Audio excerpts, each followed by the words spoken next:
지난주 코스피는 외국인의 매수세가 주춤하면서 변동성 큰 모습을 보였습니다. 환율이 올 들어 가장 낮은 수준으로 떨어지면서 외국인 매수 기조에 영향을 줬다는 분석인데요. NH농협증권 조성준 팀장 연결해서 이번 주 증시 전망해보겠습니다. 안녕하십니까? 예, 안녕하십니까? 네, 그동안 코스피 지수 상승을 이끌었던 외국인의 매수 행진이 41일 만에 멈췄는데요.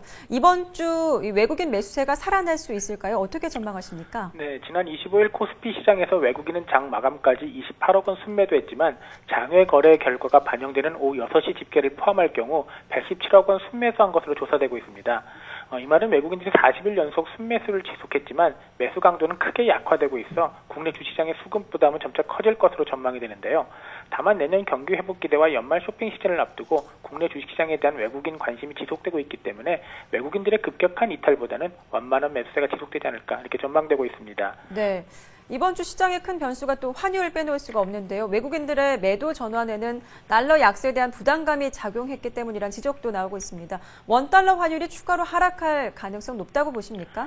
네, 최근 과도하게 빠른 원달러 환율이 하락하고 있지만 당국의 환율 개입 의지가 강하기 때문에 1,050원에서 60원의 지지선은 지켜질 것으로 예상이 되고 있습니다. 특히 미국의 출구 전략 등으로 중장기적으로는 달러 강세가 예상되고 있고 외국인들의 국내 주식시장에서 매수 강도 역시 약화되고 있기 때문에 원달러 환율의 추가 하락은 제한되지 않을까 이렇게 전망되고 있습니다.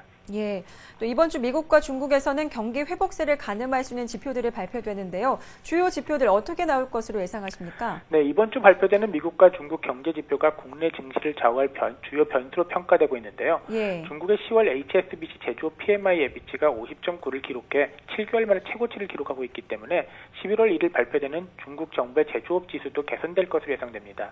다만 미국의 10월 ISM 제조업 지수는 연방정부의 셧다운 여파로 전월에 이어 하락했을 것으로 전망되고 있지만 이러한 우려가 시장에 충분히 반영되어 있기 때문에 주식시장에 미치는 영향은 제한적일 것으로 전망됩니다. 네, 특히 오는 29일부터 이틀 동안 미국 연방공개시장위원회가 열리는데요. 양적 완화 축소 시점 등 시장의 변동성을 줄 만한 정책 결정이 내려질까요? 네, 오는 29일에서 30일 이틀간 FOMC 회의가 개최되는데요. 글로벌 금융시장이 촉각을 세우고 있는 양적 완화 축소 일정에 대해 언급하기는 쉽지 않을 전망입니다. 미 연방정부의 셧다운에 따른 경제 피해 여파가 해소되지 않은 만큼 양적 완화 축소 시기는 내년 하나 가능할 것으로 전망되고 있는데요. 그러므로 이번 10월 FOMC에서는 별다른 내용이 담기지 않을 것으로 보여 주시장에 별다른 영향을 미치지는 않을 것이다 이렇게 전망되고 있습니다. 네, 그렇군요. 자, 마지막으로 대내외 변수들을 감안할 때 이번 주 주가 흐름 어떻게 전개될 것으로 전망하십니까? 네, 이번 주 코스피가 2000선 위에서의 약세 흐름을 나타낼 것으로 예상이 됩니다.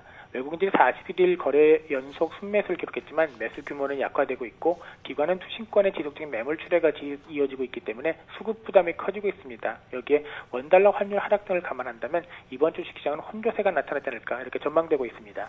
네, 알겠습니다. 지금까지 NH농협증권 조성준 팀장이었습니다. 도움 말씀 감사합니다. 네, 감사합니다.